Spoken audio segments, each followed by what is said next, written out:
Assalamualaikum warahmatullahi wabarakatuh.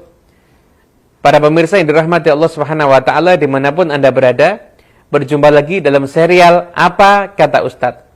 Pada kali ini kita akan nyantai-nyantai bercerita, tapi cerita yang di situ mengandung hikmah yang luar biasa insyaallah. Diceritakan ada salah seorang yang orang ini tinggal di kota Solo. Orang ini pernah memiliki hutang yang sangat banyak. Di tahun 70 atau tahun 80, saya lupa persisnya, ketika harga beras saat itu Rp250, dia memiliki hutang sebesar 200 juta, nggak nanggung-nanggung. Orang ini kesana kemari, merantau, berusaha untuk memperbaiki nasib, untuk melunasi hutangnya, tapi ternyata buntu. Bukan hutang yang semakin lunas, tapi justru hutang yang semakin bertambah. Dia harus menggadaikan rumahnya dan hutangnya pun bertambah menjadi 25 juta. Hingga akhirnya total hutang yang harus dia bayar sekitar 225 juta. Jumlah yang sangat besar ketika waktu itu dibandingkan dengan harga beras hanya Rp250. Orang ini bingung. Dalam kebingungannya dia berusaha untuk kembali mencari jalur mendekatkan diri kepada Allah Subhanahu wa taala. Dia berkeliling dari satu tempat ke tempat, mengunjungi orang-orang yang soleh, bahkan berziarah ke makam orang-orang yang soleh.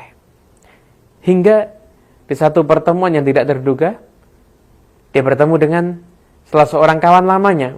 Gimana? Seseorang yang bertemu dengan kawan lama, mereka bertemu, asyik, mengobrol, kemudian melanjutkan obrolan ke tempat yang nyaman. Setelah itu mereka berdiskusi, bercerita tentang bagaimana perkembangan usaha masing-masing, nasib masing-masing. Gak lama kemudian datang orang lagi. Orang ini pengusaha kaya raya.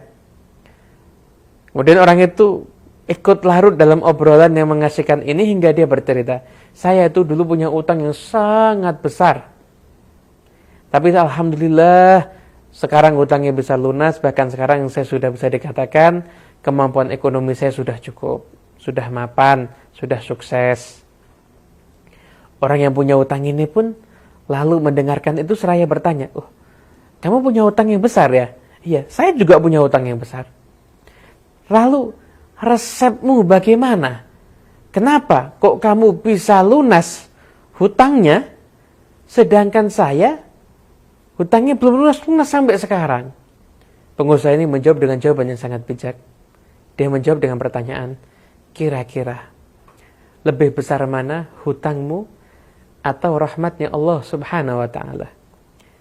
Lalu orang yang punya hutang banyak tadi mengatakan, tentu rahmatnya Allah Subhanahu wa ta'ala jauh lebih besar dari hutang saya dan bahkan daripada apapun juga.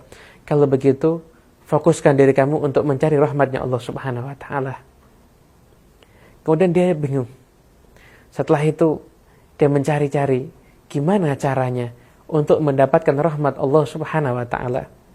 Kemudian dia teringat dengan firman Allah Subhanahu wa taala, "Inna rahmatallahi qaribum minal muhsinin." Sesungguhnya rahmatnya Allah Subhanahu wa taala sangat dekat dengan orang-orang yang berbuat baik. Maka dia berpikir, kalau saya ingin mendapatkan rahmat Allah, saya harus menjadi orang yang baik. Baik di dalam membayar haknya Allah dan baik di dalam bergaul terhadap sesama manusia. Jadi orang yang baik. Setelah itu mendengarkan satu nasihat, satu ceramah, bahwasanya barang siapa bersolawat kepada Nabi besar Muhammad SAW 1 kali, maka Allah membalas kepada orang tersebut solawat 10 kali. Solawat Allah kepada hambanya adalah bentuk rahmat Allah kepada hambanya. Lalu dia mengatakan, berarti untuk mendapatkan rahmat Allah yang besar, saya harus banyak bersolawat. Lalu tak henti-hentinya pribadinya jadi orang yang baik dan lisannya tidak pernah berhenti mengucapkan solawat kepada Nabi besar Muhammad sallallahu alaihi wasallam. Salawat dan salawat selalu dia lantunkan, selalu dia baca, hingga subhanallah dalam 1 tahun rumahnya sudah bisa diambil lagi. Dalam beberapa tahun utangnya kembali lunas dan saat ini menjadi orang yang sangat kaya raya. Kalau dia ditanya apa resepnya, resepnya gampang, salawat kepada Nabi besar Muhammad SAW. Semoga kita mendapatkan keberkahan dari salawat-salawat kita kepada junjungan kita Nabi besar Muhammad SAW. Sampai berjumpa lagi dalam serial Apa Kata Ustadz. Semoga bermanfaat. Wassalamualaikum warahmatullahi wabarakatuh.